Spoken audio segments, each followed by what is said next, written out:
Boa noite para todo mundo. Vamos fazer nossas reflexões em torno do missionário da luz.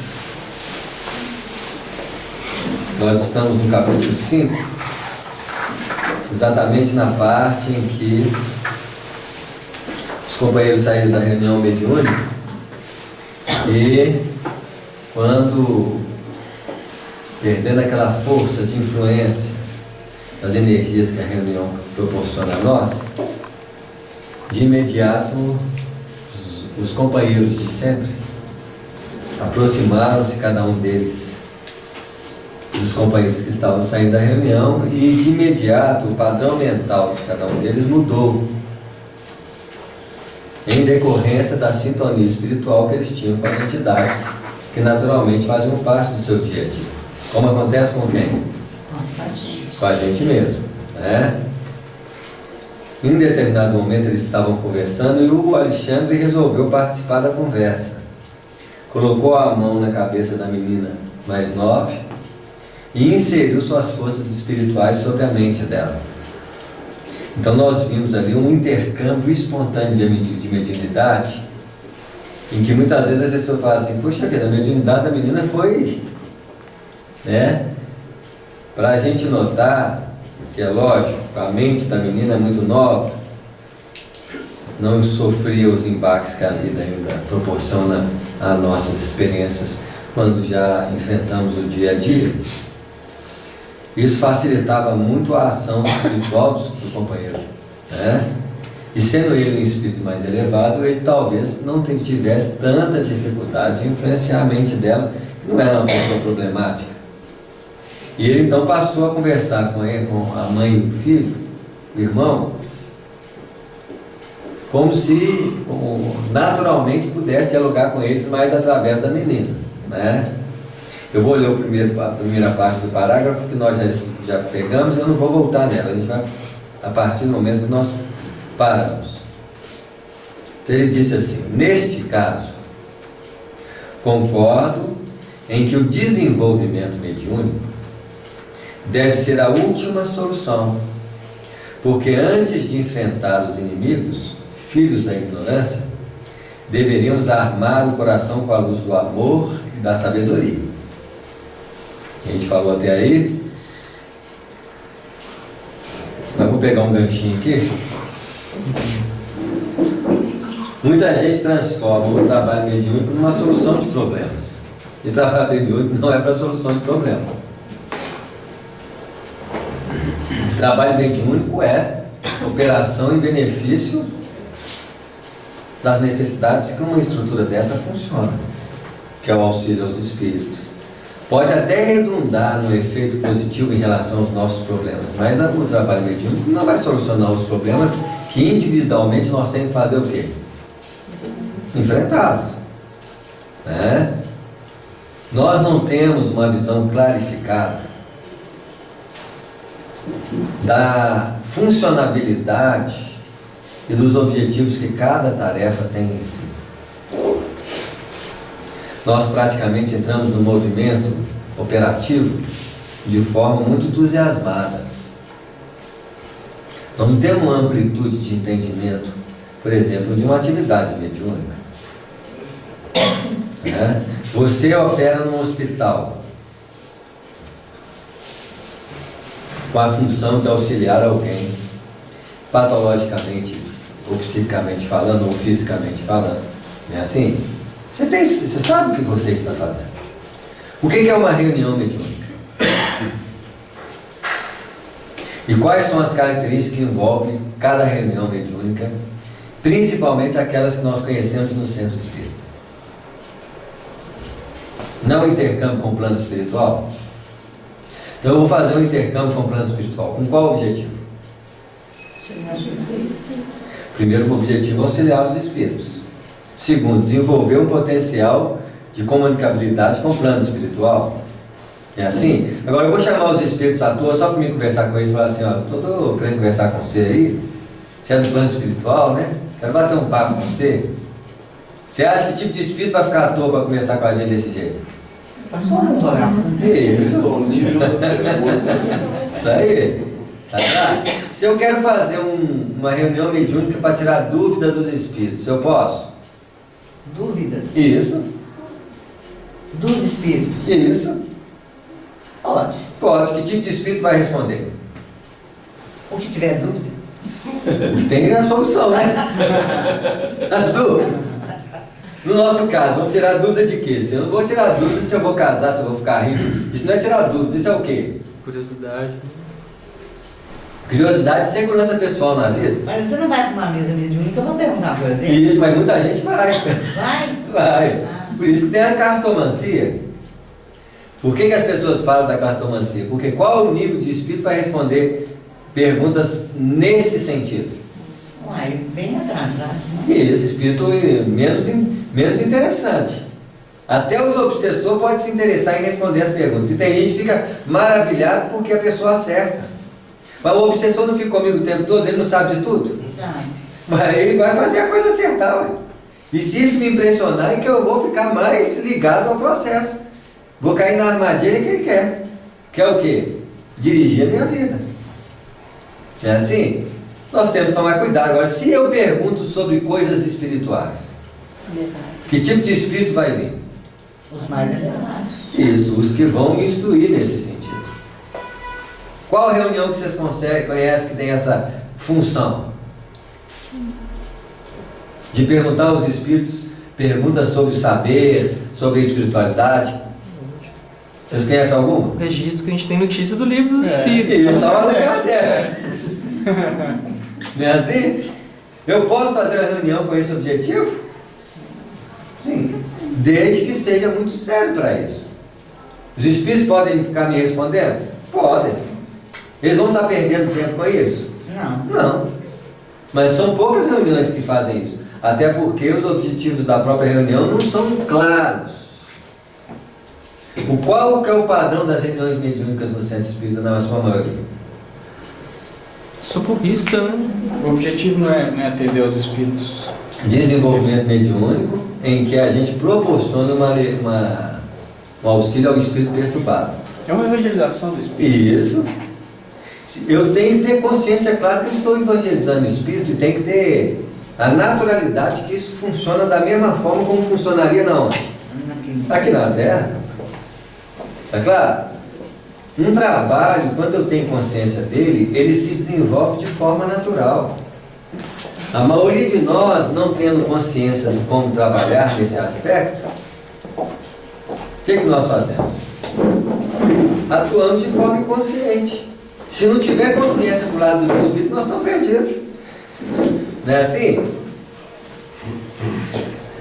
Muitas pessoas procuram o centro espírita e querem soluções do processo da vida usando a finalidade errada. Reunião mediúnica não é para resolver os meus problemas psicológicos, não é para resolver, né? Assim, a pessoa pode ter uma mediunidade perturbada, não vai no centro espírita desenvolver, não. Primeiro você tem que começar o quê? Harmonizar-se por dentro. A mediunidade em si não vai solucionar o seu problema de perturbação mental. Vai trazer conforto. Não, pelo contrário, vai dar trabalho na reunião. Não é assim? Porque eu não tenho uma compreensão clara daquilo que eu estou fazendo. A maioria de nós, quando procuramos o centro espírita, nós queremos ser beneficiados e não queremos beneficiar. É o primeiro passo. Eu vou dar o passe, eu tenho que saber o que eu estou fazendo. Eu estou doando energia, eu tenho que fazer de uma forma consciente desse processo.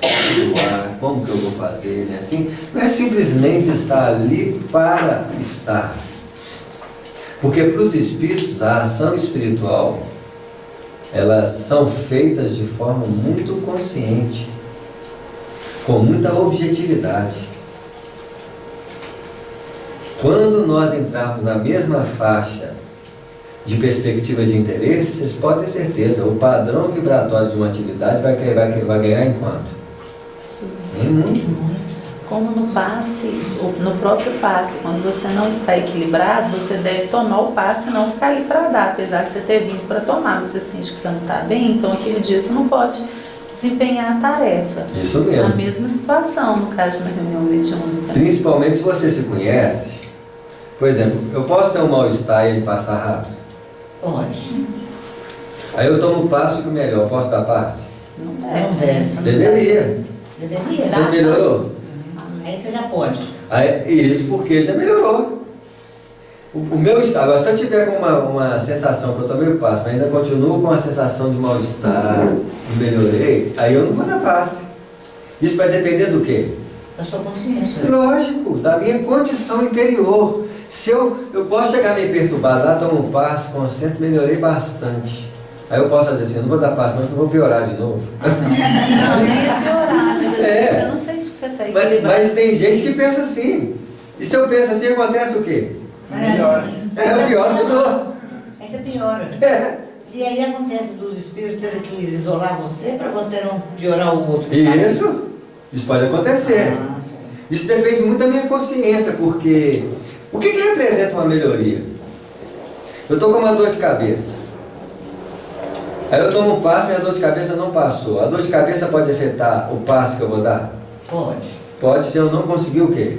Concentrar. Concentrar. Dor de cabeça está lá toda hora, aí eu não posso dar passe. Porque a dor de cabeça é um impedidor, para mim até eu não estou bem para dar passe. Agora, eu estou meio perturbado assim, chego agitado, com preocupações, aí eu tomo um passe. A pessoa, E a própria eu estou bem, E a própria atividade também. pode trabalhar. A própria atividade também, ela tem a capacidade de te concentrar. De melhorar. De melhorar. Agora, eu tenho que ter essa clareza de consciência. Né? Com a clareza de consciência, por isso que a gente pode ter distúrbios rápidos, distúrbios prolongados, e a maioria dos distúrbios prolongados, como que eles afetam a gente? Somos nós que fazemos Somos o nós que quê? alimentamos ele. Isso. Se eu consigo alimentar um distúrbio, não consigo parar de alimentar, eu estou com problema. Eu não posso dar paz. Eu tenho Pode que entrar tomar. em... Mas, professor Samuel, aqui mesmo no capítulo de passes, né, dos funcionários da luz, ele fala os 3 motivos que a gente não deveria dar o passe, né? Isso. Um é amado excessivo, eu lembro dos outros, mas tem aqui no capítulo que a gente estudar mais pra frente. Tem uma cadeira Isso na mesmo. frente. Eu tenho que ter só uma consciência de como a coisa está funcionando em mim para mim. Tá claro? Quantas vezes você chega no centro espírita ruim, um pouquinho que você está ali, até porque o seu obsessor já ficou lá fora. Já melhorou. Eles não entram nunca. Entram quando precisam e necessitam, contanto quanto você, de quê? De tratamento. Esse tratamento. Mesmo assim, os espíritos só deixam entrar aqueles que têm uma predisposição para quê? Para melhor. Para melhorar. Senão seria uma contradição. Né? Então, o que nós temos que ter é um bom senso, porque nós somos um núcleo de vida muito volátil. Que no mesmo instante que eu posso estar ruim, Pode estar bem. o que eu tenho que compreender é como que eu funciono. Muita gente fica impressionada, né? Quantos centros espíritas se colocam você em tratamento e fala assim, suspende suas atividades. As atividades talvez sejam o melhor meio de solução do problema dele. Então eles põem de repouso e não faz nada. Aí pronto, os obsessores adoraram essa dica. Olha. Alguns tratamentos podem ser que é exigível a interrupção da atividade. Isso em casos específicos. Quando nós somos capazes, porque o nosso padrão existencial é um padrão muito alternado de problemas, altos e baixos. Não posso levantar de manhã ruim e pensar assim, hoje eu acho que eu não vou nem no centro. De tarde eu já estou o quê? Melhor. Eu acho que eu vou no centro, né? Porque nós somos assim. Quanto mais eu tiver consciência de mim, mais eu posso ter uma possibilidade de operar no bem. Porque quando é que eu tenho que operar no bem? Sempre. Sempre. Quanto mais eu faço bem, mais bem Você me faz. Porque você se sente bem. Isso. Então o bem é o primeiro remédio de qualquer o quê? Doença. Mas só se eu estiver muito perturbado. Porque tem gente que é tão perturbado que acha que está bom, mas está perturbado. Aí você tem que fazer assim, não, fulano, infelizmente você não pode. Não é assim? Porque tem gente que acha que está bem, pode estar perturbado. Ele está tão perturbado que ele acha que está bem. Isso. Tudo isso tem que ter o quê? Um bom senso. Mas nós, num bom senso nosso, assim, todo mundo que está aqui, acredito que consegue perceber quando está alterado, quando não está alterado, é assim? Ele tem um bom senso da perspectiva, para dizer assim, hoje eu posso, achei que não podia, mas eu posso. O nosso problema é que, em todos os parâmetros dos trabalhos espirituais, nós temos verdades fixas. Verdades fixas essas que a gente não pode levar nessa forma. Porque toda verdade é relativa. Mas tem hora que a gente coloca aquilo como uma coisa o quê? Fechada. A própria revelação espírita é uma revelação que parou no tempo? Não. É uma revelação que vai desdobrar cada vez mais nuances para nós e que eu olho para o livro dos Espíritos, o tanto de pergunta que tem. Por que tem um tanto de pergunta daquela? Porque nós somos ignorantes demais. Quanto mais você cresce na dinâmica de compreensão, menos necessidade você tem de quê? De livros. De dúvidas, de livros, porque você começa a entrar numa faixa. Você não para nunca de abrir-se para um conhecimento, mas vai chegando uma hora que você necessita de muito pouca informação, de mais qualidade operativa. Isso é um padrão natural. Então muitas vezes a gente fala assim, muitas coisas têm que mudar, mas as pessoas, nossa senhora, isso não pode mudar não, isso é fundamento básico. É um fundamento básico para a nossa época e necessidade. Vocês acham qual que é o livro dos Espíritos para Jesus? Nada. Não deve ter. Se tiver, como diz, né? É só verbo. As coisas são menos necessidade de informação. Quem precisa muito de informação é quem vive sobre a organização de informação. Não é assim? Quanto mais essencial você começa a ver, mais fluido você se torna, mais sutil você se torna, menos necessidades você tem. É um padrão de crescimento natural, né? Mas vamos lá, senão não começamos nem no parágrafo, né?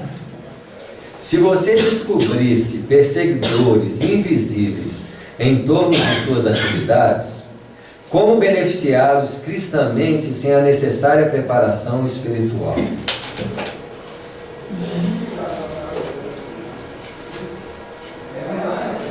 O que é uma preparação espiritual?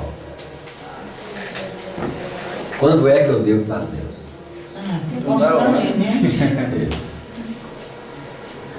A vida é um processo educativo de preparação contínua. Mas quando eu faço na minha vida? Primeiro que eu dissocio realidade vivencial normal de realidade espiritual. Então a minha realidade espiritual é quando eu faço o quê? Quando eu vou para o centro, né? Assim, Só naquele momento. Ou para pedir. Isso. É um padrão ainda, a espiritualidade é muito ligada à religiosidade. Porque para nós é um padrão que você assume em determinadas circunstâncias. A coisa apertou, você vai lá e... Isso. Ou então quando você vai para o compromisso espiritual, né? Aí você lembra assim, vou ficar mais concentrado, mais tranquilo. E o resto nós fazemos o quê? Avacalhando.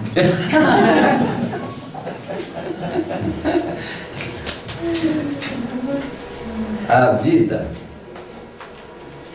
é uma expressão espiritual. Nada nela não é uma expressão espiritual, na qual nós inserimos um patamar superficial de espiritualidade. Dia chegará que levantar é um ato espiritual, conversar é um ato espiritual. O nosso padrão é um padrão ainda fundamentado no conhecimento, que eu tenho que lembrar, não agora. Né? Nós não temos uma sensibilidade de percepção de que a vida é um ato religioso. Qual que é o templo do Criador? Todo o tempo. No universo. Não existe igreja para Deus. Quem criou as igrejas são quem? Os homens. Isso. O que é isso aqui, gente? Essa sala aqui é o quê? A criação do homem. É um espaço de estudo. É uma escola. Não tem nada com religiosidade. Apesar do assunto ser tratado de forma o quê? Religiosa. Isso. Mas nós estamos conversando, isso aqui é uma escola de aprendizado. O amanhã, isso aqui vai ser natural. Nas academias, porque o assunto é o mesmo. As pessoas acham que o astrônomo não está estudando espiritualidade, não. Como que ele está estudando espiritualidade? Você está estudando o universo? Não é assim? O médico não está estudando espiritualidade? Com certeza. Isso, não tem diferença. Mas no nosso conceito, religião é diferente, é fragmento. Ciência é fragmento. Nós funcionamos fragmentadamente. Então, na hora de religião, aí você toma uma postura religiosa.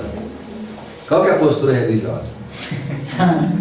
Existe isso? Não. Mas para nós existe. Agora é religião, fica sério. Cara, sério. De preferência é sério. Mas fala assim, mas será que religiosidade tem seriedade? É cara fechada? É. Impõe respeito, aqui não pode fazer assim. Será que é isso? Porque nós ainda somos essa perspectiva. E não é diferente porque nós somos um padrão de estudantes infantis, em que o padrão é feito para nos preparar. Nós não somos aquelas pessoas que entram no processo e vivem esse processo. Tudo para nós é um papel a cumprir. Agora eu estou fazendo o quê? Agora eu estou fazendo o quê? Agora eu estou... Por causa da dificuldade que nós temos de saber quem nós somos. A gente tem as personas, né? Isso mesmo. Ficar usando as pessoas. Né? Não é à toa que o Evangelho falava da multidão. Nós achamos que ele está falando da multidão de fora. Ele está falando da multidão de personalidades que nós trazemos dentro. Dentro de nós. É. Que essa postura, né? Um dia nós vamos ter uma visão bem totalitária das coisas. Eu me lembro que quando eu era criança, eu devia ter uns 7 anos, numa missa, durante uma missa, eu coloquei os 2 braços em cima daquele... não sei o nome, não. Eu coloquei os 2 braços assim. Eu fiquei de castigo, a freira me botou de castigo por causa daquilo. Você vê, né? Olha que absurdo. Isso mesmo, mas para ela está pensando que está fazendo o quê? Errado. Respeitando. Isso. Porque o que é sagrado na vida? Tudo. Tudo? Tudo é sagrado. O Jesus no livro Brasil, Coração do Mundo, Padre Evangelho, ele estava vindo visitar a Europa, estava o Elio lá, que é o governador espiritual da Europa, estava tendo as cruzadas. E Jesus perguntou para o Elio assim: por que os homens estão levantando espadas em meu nome se nunca eu levantei uma arma para agredir alguém? E o Elio assim, tentou justificar, né, mas eles estão tentando proteger o lugar sagrado. Com espada. Aí Jesus falou assim: qual que é o lugar que não é sagrado para Deus no universo? Nós temos um lugar sagrado, você notou? Por quê? Por que ele é sagrado? Porque eu faço ele sagrado. A minha condição de interpretar uma coisa cria para aquela coisa uma dimensão para mim, que não pode ser para o outro. Não é assim? Porque nós distorcemos a verdade. Então, qual que é o lugar sagrado para Deus? Todos. Olha a diferença. Para nós é um lugar sagrado.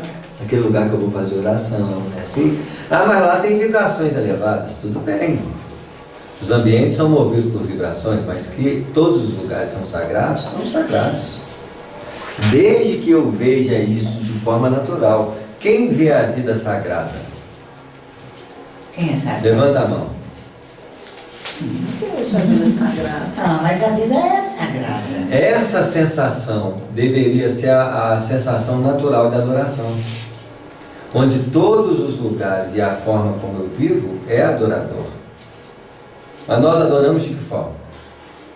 Circunstanciais. Agora eu vou adorar a Deus. Não é assim? É. Olha os nossos gestos de adoração, não é assim? É. Ainda está pautado por circunstâncias superficiais, mostrando para nós o grau de maturidade espiritual que nós nos encontramos na Terra. Né? Essas expressões assim, preparação espiritual, sem a necessária preparação espiritual. A reação educativa contra o mal é sempre um dever nosso.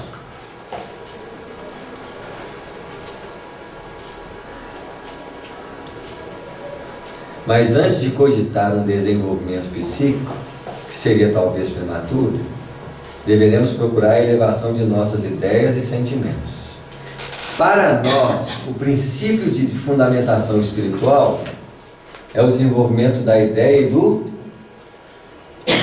sentimento. Como que nós fazemos isso? Desenvolvimento da ideia. Questionando e Estudando. o estudo é o aprimoramento da ideia. E o do sentimento? Também. Ué, questionando o sentimento.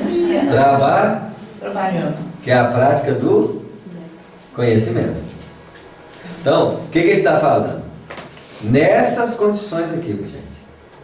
Nessas condições, como que eu aprimoro minhas ideias e meus sentimentos?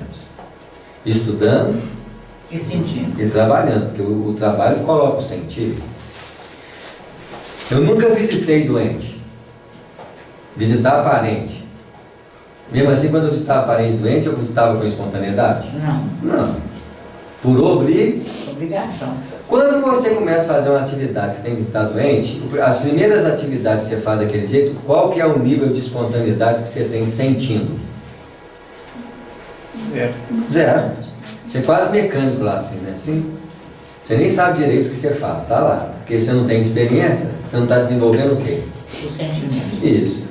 Uma semana, 2 semanas, um ano, o que começa a acontecer? O sentimento. Isso, porque você a prática viva da vida, ela desenvolve padrões de inteligência adormecidas. E você então começa o quê? Sentir. A sentir.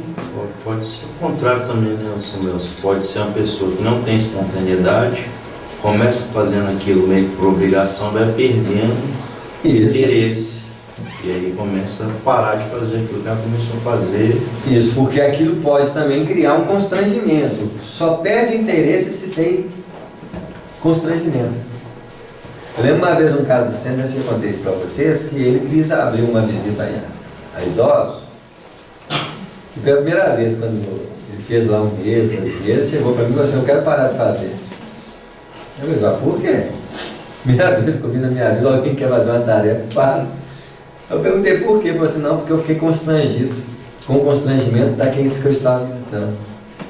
E ele também estava envelhecendo, ele viu a própria situação dele, de alguém visitando ele, naquelas mesmas circunstâncias. Aí a pessoa faz o quê? Desiste. Ela foge.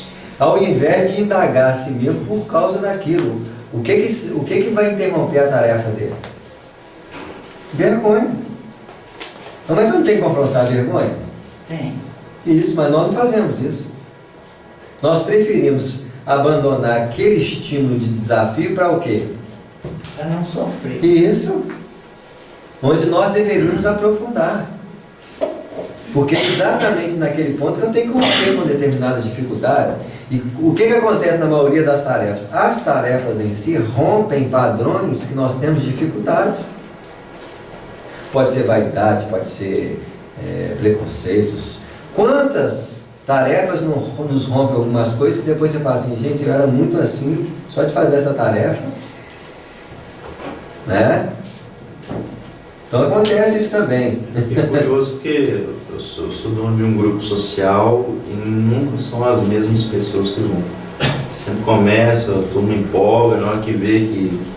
Porque os interesses da vida, quanto mais jovem, mais dinâmico, como tem muita coisa para fazer, eles sempre vão colocar, nós vamos sempre colocar os anseios dos padrões de felicidade na frente dos anseios de atividades como essa. Quando é que você fixa mais? Quando você começa, já conquistou várias coisas, que você começa a falar assim: não, eu precisamos fixar mais aqui, é onde nós mais determinamos. Né? Muita gente fala assim, o pessoal começou bem aqui na mocidade, mas muitos passaram no vestibular, aí começa um anseio de conquista o quê? Material, que é muito importante na vida do ser humano, que também eu não separo da atividade espiritual. Uma amiga minha um dia chegou e falou assim, Samuel, eu não tenho tempo de fazer caridade, trabalho 2 horários em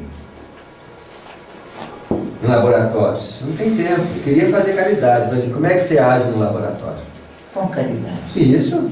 A caridade em si ela é um exercício que faz só nas atividades que o Centro Espírita nos oferece? Não. Então, a forma, o Lísias, ele fazia caridade ao atender o André Luiz? Sim. Ele estava em caridade? Ele estava trabalhando. Só que com Caridade. isso.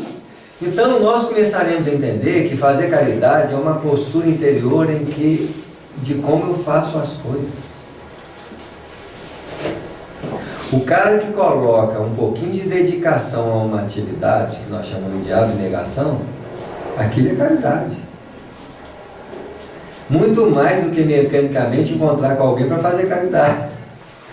Onde muitas vezes está assim, estou demorando hoje de novo, meu Deus, essa tarefa não acaba, não, eu estou ali. Não. É assim? Mas eu tenho uma certeza que eu vou ganhar o reino dos céus, e os Espíritos vão me recolher lá no nosso lar, eu vou ficar firme nessa tarefa aqui. Vai ter um benefício, não sei se vai ser. Porque sempre tem benefício, não tem? Tem. Não sei se vai ser o que ele acha que vai ser. Eu comecei numa tarefa mediúnica aqui, trabalhando lá no salão, mas o pessoal chorava tanto lá, eu falei, não vou contar. Eu mesmo só. Eu já tenho meus problemas lá fora para chorar. É isso aí, até as tarefas a gente tem que saber o padrão de benefício que ela pode me... Não é? Eu estava tentando melhorar, mas não dei conta. Isso. Pula essa, depois você volta.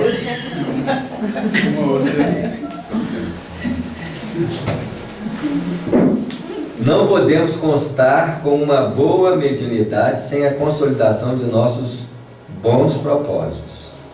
E para sermos úteis nos reinos do Espírito, cabe-nos aprender, em primeiro lugar, a viver espiritualmente, embora estejamos ainda na carne.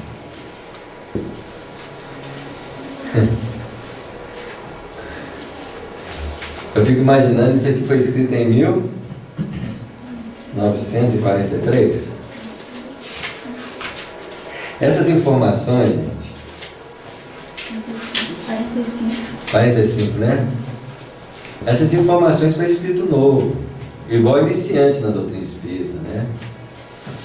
Esse padrão de resposta é para esse nível. Eu não sei se, conforme o grau de desenvolvimento das criaturas, se a escrita seria a mesma. Porque essa é uma preparação espiritual para quem está iniciante, tem que perseverar, o que muitos de nós estamos enquadrados dentro dela. Se eu estudo a doutrina espírita e pratico bem dentro dela, que já seria duas experiências que desenvolvem a asa do sentimento e a asa da razão, conhecimento e prática,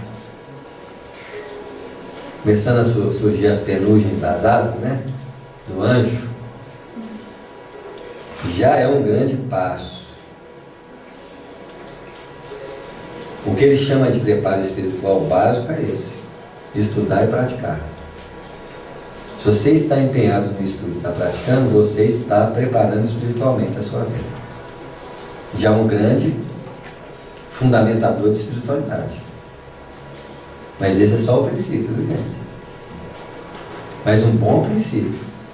Porque nós não vamos sair perfeitos, elevados, nobres, mas vamos sair disciplinados, conhecedores, uma amplitude de visão.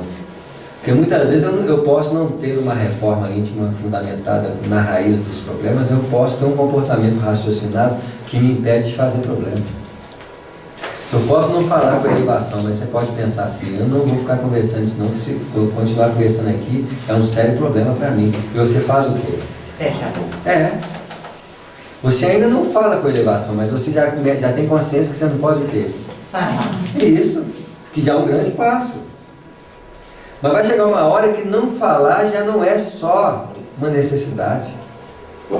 Vai chegar uma hora que você fala assim, eu sou bom não falador de problema. Às vezes você fala assim, mas o que você fala de elevação? Ainda não consigo não. Quando isso começar a despertar e que você começa então a falar o quê? Eu preciso fundamentar uma fala o quê? Elevada. Aí eu pergunto para vocês, como que eu fundamento fala elevada?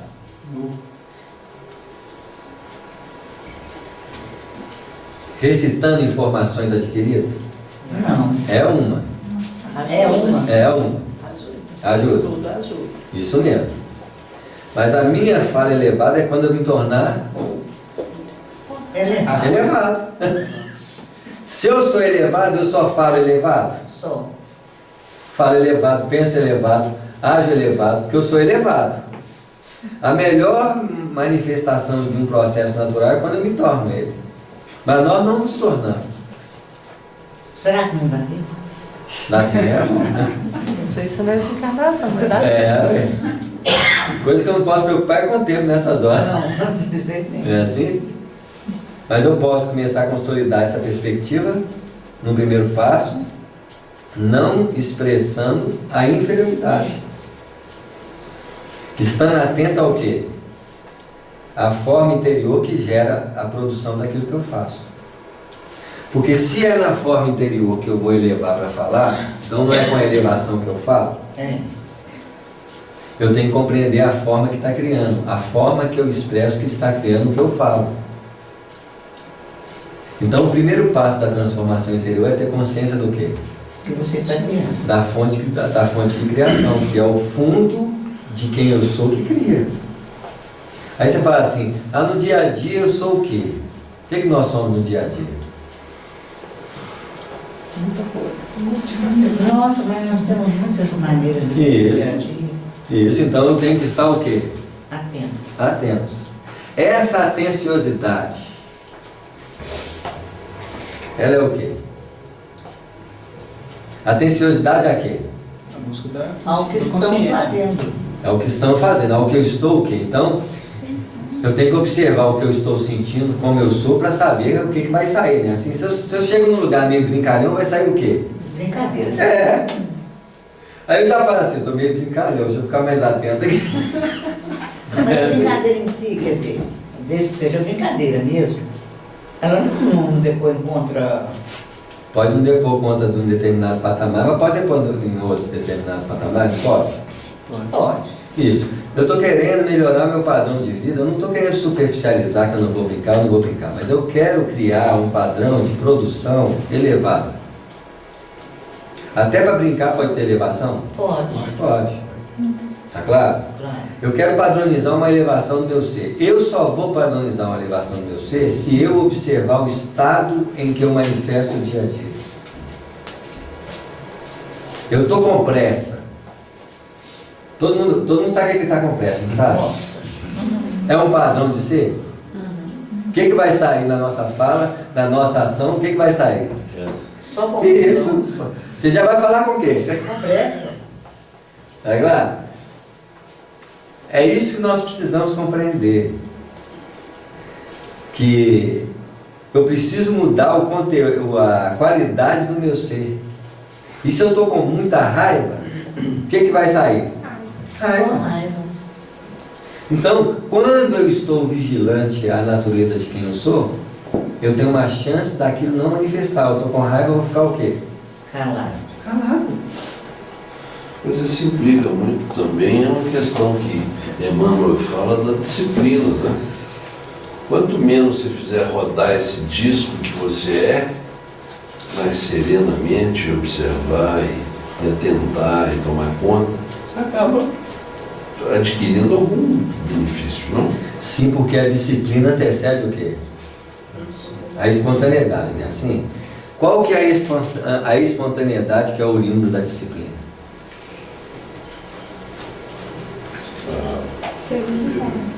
Imagina, eu vou me disciplinar. Disciplinar eu preciso fazer o quê? Atentar. Atentar, repetir. Quanto mais eu disciplino, então eu falo assim, vou disciplinar a partir de hoje, não vou falar muito. Aí no início eu vou falar, Aí eu sento naquilo, não vou falar muito, aí vai passando 1 mês, 2 meses, não vou falar muito. O que vai acontecer? Você vai no hábito. Vai chegar uma hora que você vai adquirir uma capacidade de não falar muito. Tá claro? Você não desenvolveu? Essa atitude, ela é espontânea ou automática? Passou a ser espontâneo. Passou a ser espontânea no automatismo que você criou.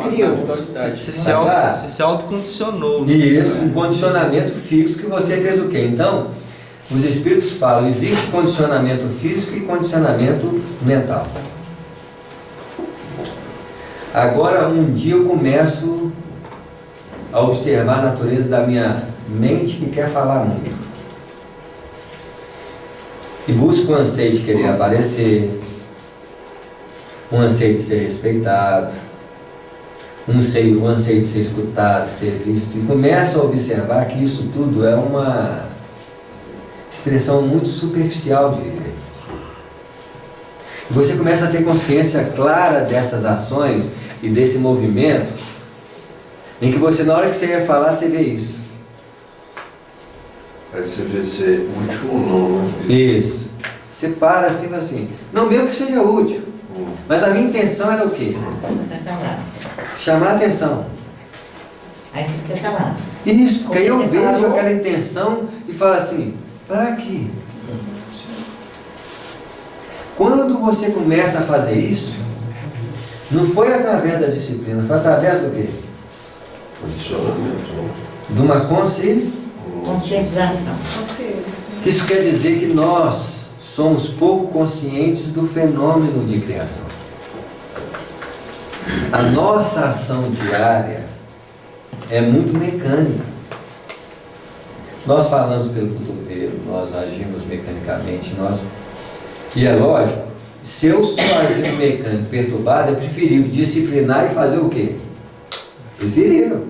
Quero nem saber que eu não tenho essa consciência. Mas vai chegar uma hora que as nossas necessidades vão chegar num patamar em que eu preciso compreender tudo.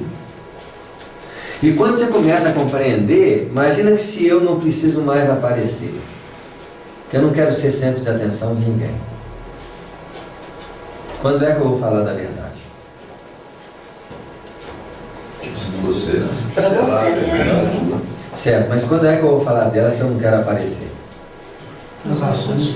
Quando ela for necessária. Quando ela for necessário. Quantas vezes nós estamos num grupo conversando de espiritismo e eu começo a falar muito porque eu quero o quê? Impor, aparecer. No fundo eu quero ser um destaque. Só que eu não estou vendo isso. Eu estou fazendo aquilo de uma forma sem perceber que no fundo eu quero sair dali. Quando eu sair dali eu quero ser o quê? Lembrado. Não é assim? Porque eu não tenho a menor consciência do que eu falei muito. O ato em si, na maioria das vezes, nós temos uma inconsciência profunda das verdadeiras intenções que fazem as nossas ações. Só que quando nós vivemos sob os padrões dessa inconsciência, aí o que a doutrina espírita e os espíritos criaram para nós? A disciplina. Mas um dia nós não vamos falar porque aí todo mundo está conversando. Aí você fala assim, se eu falar, qual que é o benefício dessa fala? Ela vai trazer verdadeiros benefícios ou ela vai imprimir uma impressão de mim sobre as pessoas? Se você for vaidoso, Isso. ela vai imprimir impressão. Isso mesmo. Então, muitas vezes eu nem sei se as pessoas querem ouvir. Que naquele grupo todo mundo está querendo o quê? Aparecer.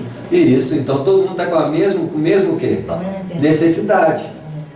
E por isso todo mundo está com a mesma necessidade, aquilo pode tocar você? Pode. Aí você pega a doença da necessidade. É contagioso. É. Você tomou consciência, então, disso, isso que você está fazendo, começa a se preparar antes de fazer aquela ação, é a preparação espiritual. É o que você chama de... A preparação espiritual é fundamentada aqui para o Alexandre, para ajudar todos nós através do quê? Estudo, tarefa. Isso é uma preparação, um tipo de preparação o quê? Espiritual. Quando você começa a perceber as nuances do seu movimento interior, é outro nível de preparação. Você está num outro patamar, né? Que está fundamentado numa frase do Cristo que diz o quê? Vigie. Vigiar e orar. Isso. Primeiro vem o quê? Vigiar. Isso. Quando você vigia, a coisa não tem jeito de ir. Aí você tem que fazer o quê? Ó, se o ato de vigiar não melhora, ora, porque orar é o quê? É uma vigília. É um jogo mental superior. Não é assim? Agora imagine no dia que você vigiar e não precisar de orar. É porque automaticamente, quando você vigia, você já está fazendo uma oração. Isso, porque eu acho um ato mais espontâneo. Não Assim, é? mas não tem aquela expressão, tem uma personagem nesses programas, como se fala assim, não vou falar, não vou falar, não vou falar, mas a vontade dela é o quê? É de falar. O que ela fez? Ela vigia, Mas não consegue. mas não quer não falar. Por quê? O ato de falar dá o que para ela? Conforto, uma sensação. Quando eu tenho essa consciência mais profunda, eu começo realmente a observar o que está atrás das minhas intenções. Porque naquela expressão do livro Pensamento e Vida, o que Emmanuel diz? O reflexo esboça emotividade. A emotividade plasma a ideia e a palavra. Que comanda a ação, é isso? Alguém me... Não lembro não. Hã? Então veja bem. Reflexo, emoção, ideia. Tem o desejo lá? Tem o desejo primeiro. Então, Depois da emoção ainda. reflexo, emoção, desejo, ideia, até atitude também, né? E a vontade depois. Vontade. Depois nós vamos pegar esse texto direitinho para a gente também não deturpar o Emmanuel. Vamos receber. Eu quero dizer o seguinte, onde está a intenção nesse processo? Onde nasce a intenção? A vontade. A vontade é uma ação preponderante que faz parte da intenção. A intenção vem. Mas a intenção vem antes. Vem antes. Ou Isso. seja, a vontade é a ferramenta de condução. É a determinante. Condução do desejo, que foi manifestado pela emoção. O desejo e a intenção quase estão no mesmo quê? Patamar. Porque o que é o desejo? É o reflexo de uma experiência anteriormente sentida. Eu comi um doce de leite moça. Eu estou a comer doce de leite moça, quer ver? Aí eu lembro Aí o que tem? O desejo De comer o leite. de comer o doce de novo. Olha o desejo. O desejo é fruto da Da lembrança. Então a ideia vem antes do Do desejo. Olha só. Mas e o choque do prazer do doce em mim? Ele está baseado em quê? O choque que eu falo é a impressão que o doce causou em mim. Está baseado no reflexo. Então veja bem, como é que a artimanha da mente funciona. Você vê o doce lá. Você viu? O que aquilo fez? Mexeu não? Lembrou no reflexo, que é a lembrança mais fundamental que nós temos. Existe lembrança de reflexo, existe lembrança de ideia, existe lembrança de todos os tipos.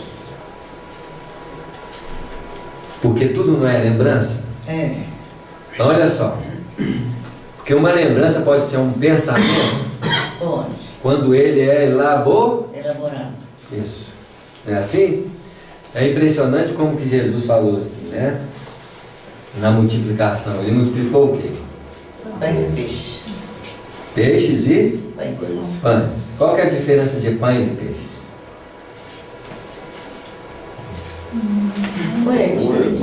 Um é o quê? Produzido pelo trabalho. Um é produzido pelo trabalho e o outro não. Apesar de ter que trabalhar para o quê? Mas você não fazer. Não. Isso quer dizer que tem recursos em nós que são naturais no lago da intimidade e tem recursos que tem que ser o quê?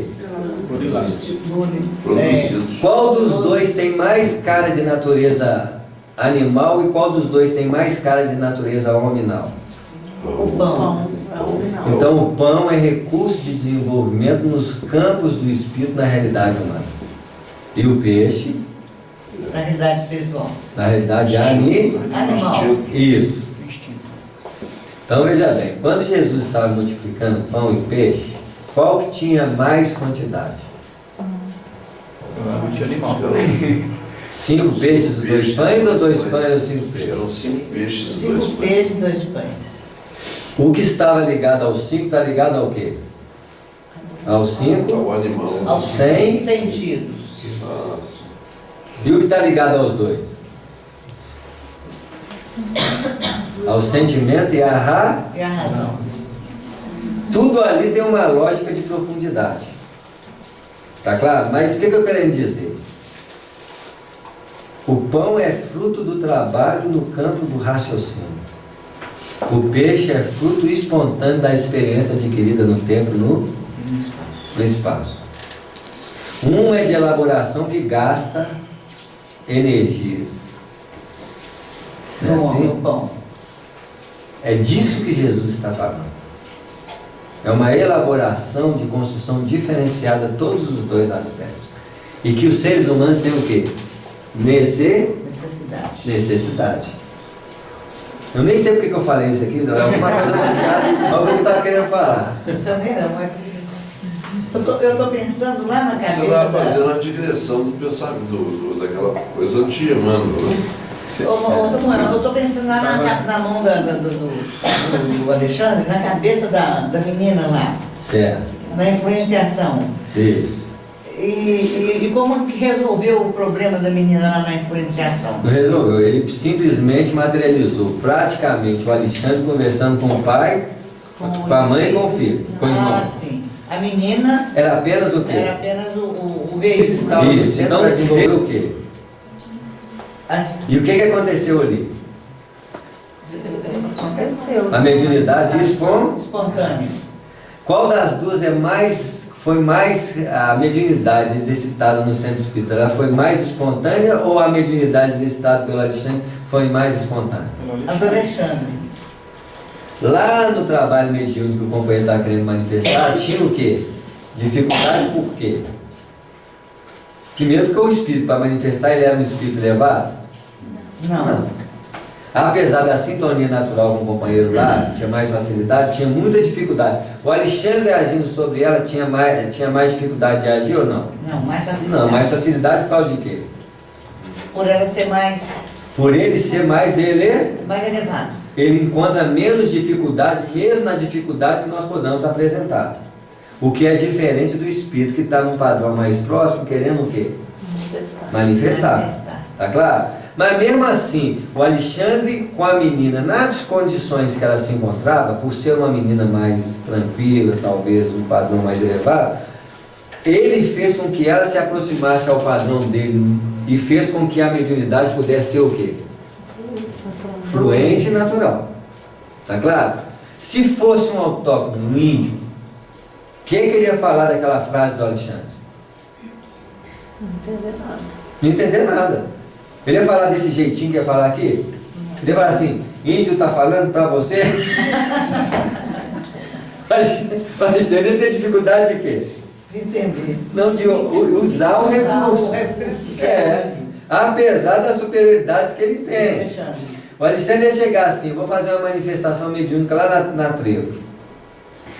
Ele vai gastar muito mais energia para deixar uma mensagem a mensagem vai ter um pouquinho do fundo que ele queria dizer, mas vai ser muito pouco o quê? Usar. Isso, porque ele não teve o material o quê? Necessário para. Samuel, eu queria só voltar um pouquinho Não vai. nessa confusão, minha cabeça deu uma embarelhada e caiu. Porque a gente estava falando, você falou inicialmente da nossa consciência primeiro da gente ficar calado.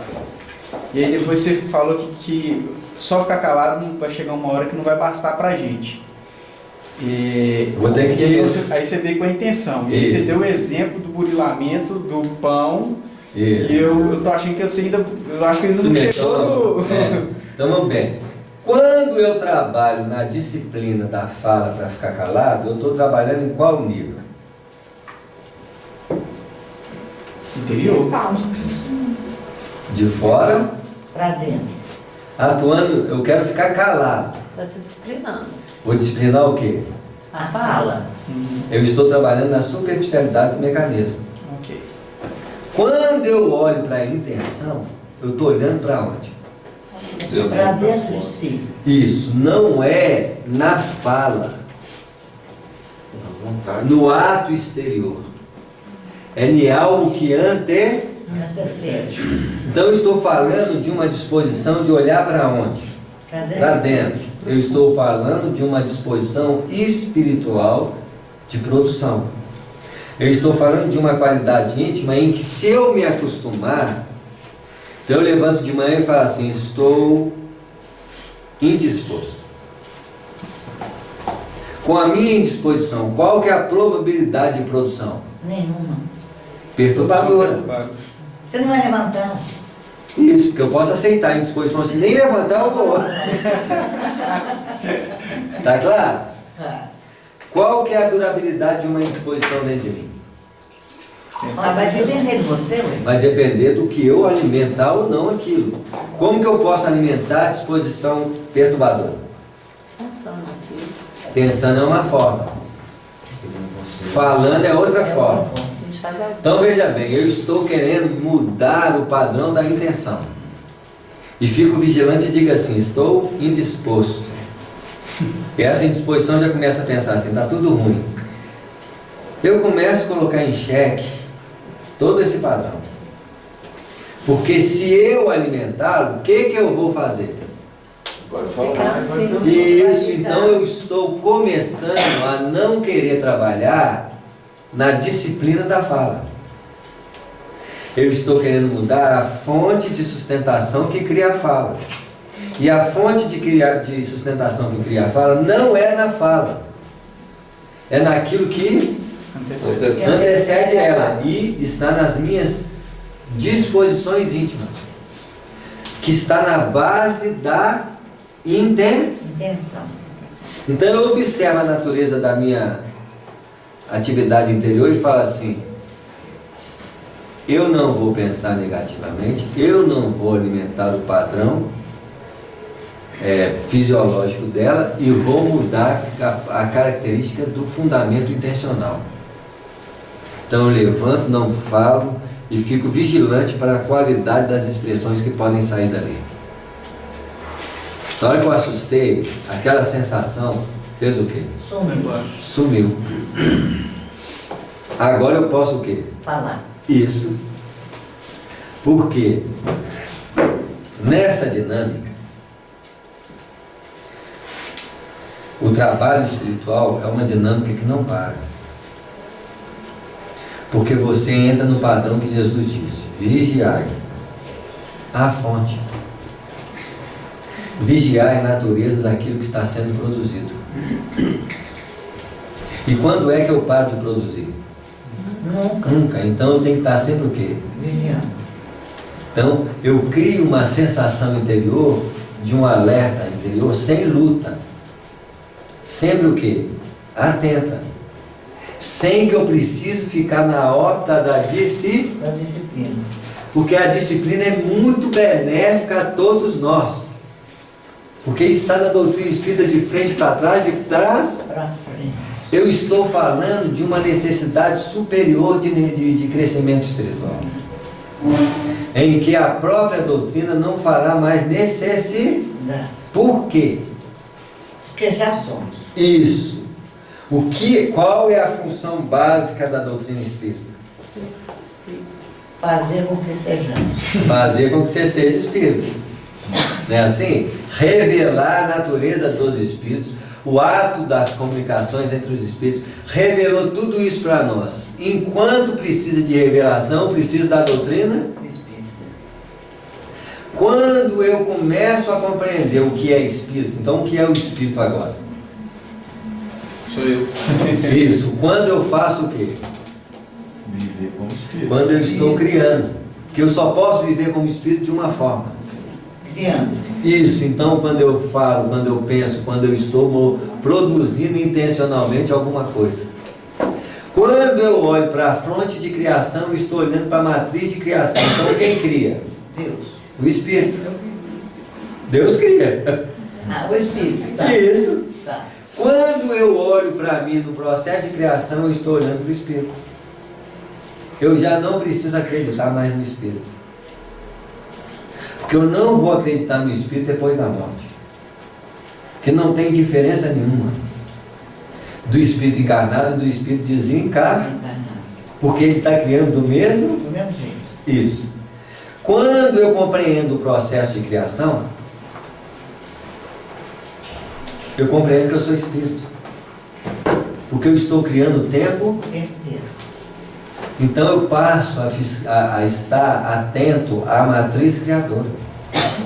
Ou seja, eu vou me despindo das castas, né? Para virar pura essência. Né? Isso. Então eu chego perto de alguém e quero impressionar essa pessoa. Por quê? Para ser reconhecido. Isso, para ser amado, para ser reconhecido. Eu não sei qual que é a intenção profunda, mas está aí. E eu tenho que colocar em xeque isso tudo.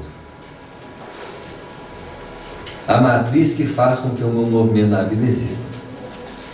Porque eu posso estar inserido no meu movimento na vida pela vaidade. Posso estar fazendo palestra pela vaidade de ser reconhecido. E esse é o objetivo de fazer palestra? Não. Mas eu posso transformar isso no objetivo. A maioria dos expositores não fazem isso. Não é assim? Porque no fundo, mais do que desenvolver a doutrina espírita, eu sou o quê? É vaidoso. Isso, sou reconhecido, porque essa é a dinâmica de eu entrar na doutrina espírita. Eu não era nada. Eu não era nada. Aí eu virei médium. Virei o quê? Adoro a mediunidade. Você pode estar adorando, não é da mediunidade, eu posso estar adorando o quê? O fato de você ter ser Isso. Porque eu não estou vendo as intenções. Os nossos problemas na profundidade do espírito é as intenções. O nosso problema na reencarnação é as atitudes e as palavras. Cada problema está relacionado a um tópico de manifestação do meu ser. A disciplina é a solução do problema humano, não do problema espiritual profundo. Porque existe espontaneidade que nasce da disciplina. Eu me condiciono a correr todos os dias. O que começa a acontecer comigo? Uma espontaneidade para quê? Para correr. Tá claro? Porque eu me condicionei. Aí o cara vai assim, a disciplina antecede a espontaneidade. Sim, porque de tanto eu fazer... Isso. Agora, eu não sei se essa ação nasceu do espírito. Então existe uma espontaneidade diferente da espontaneidade nascida da disciplina. A maior espontaneidade de um ser nasce da onde? Do espírito. Então disciplina é superficial. Isso. Apesar de importante. Principalmente para nós que estamos encarnados na atualidade. Porque eu acho que Jesus não é disciplinado.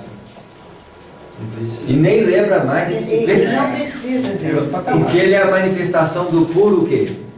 Do puro amor. Espírito, que é puro amor, que é puro tudo.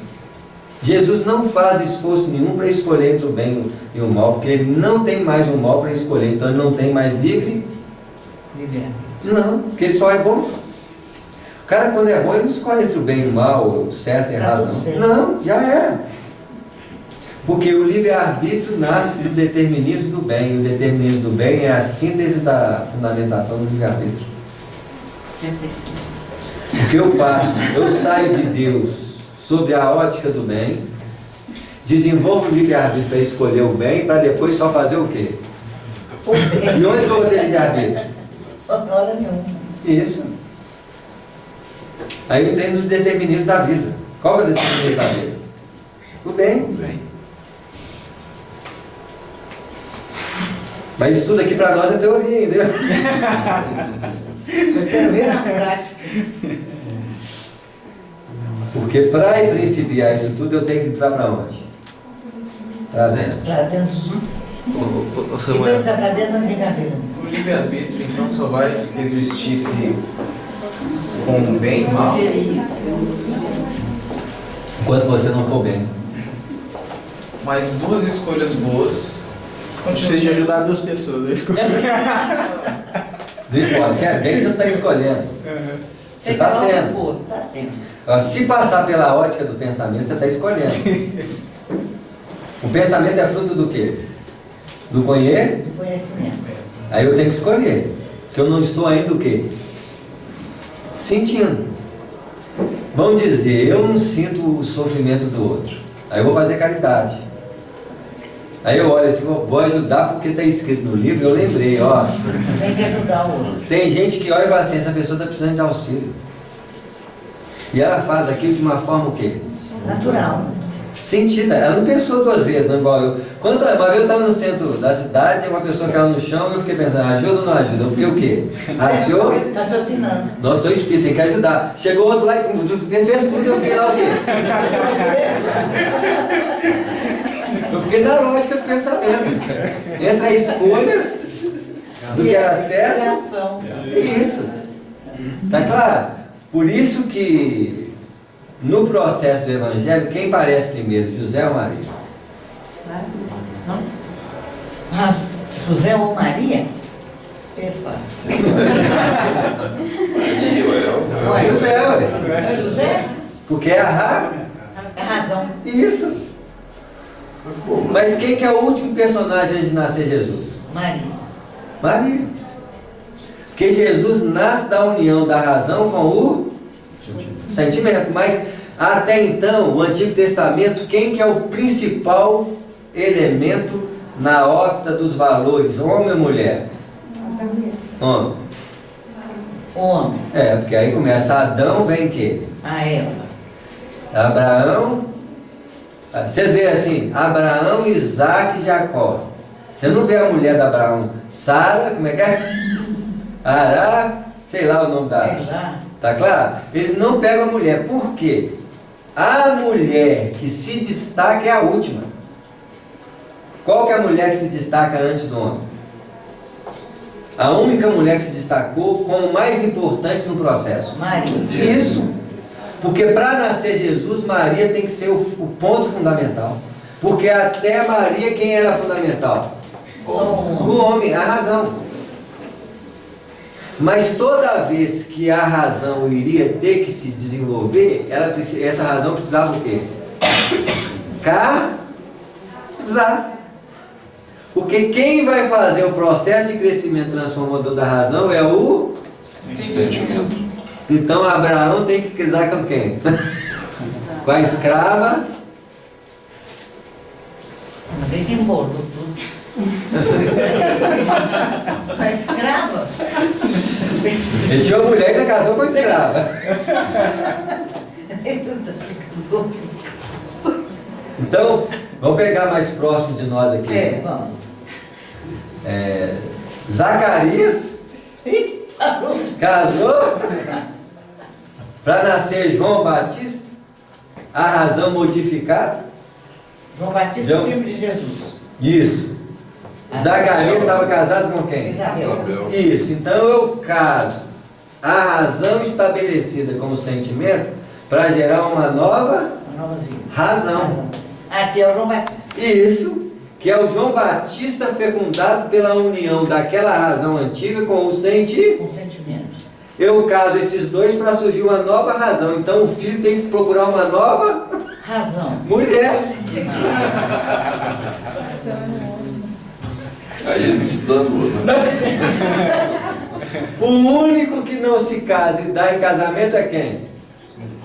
Jesus. Porque no reino dos céus não se casa e nem se dá. Porque não existe fragmentação entre razão e união. E sentimento. Então não precisa mais casar. Porque tu está ali Totalizou. Totalizou. O sentimento harmoniza-se com a razão. É um só, único. Isso. Jesus, que é a totalidade da expressão espiritual. Tornou-se um espírito o quê? Puro. O resto tem que casar. Mas Chico Xavier também não casou, né? Chico Xavier não casou e não era espírito puro. E o João Batista Ele não casou, mas tinha vontade de casar. Mas ele casou com o quê? Com a doutrina. Com a mediunidade, com a doutrina. Porque os casamentos têm obras de intenções e interesses. Mas se o Chico Xavier tivesse nascido mulher, ele tinha o quê? E não ia comprometer demasiadamente o trabalho mediúnico dele. Por isso que alguns precisam não casar. É assim? E para não casar, nasce com um impedimento que favoreça o não casamento. O Chico, para não casar, ele precisou nascer como? Como homem. Como um Chico. Então, é o determinismo. Isso. Ou há uma escolha que impediria a facilidade de desvio do objetivo traçado.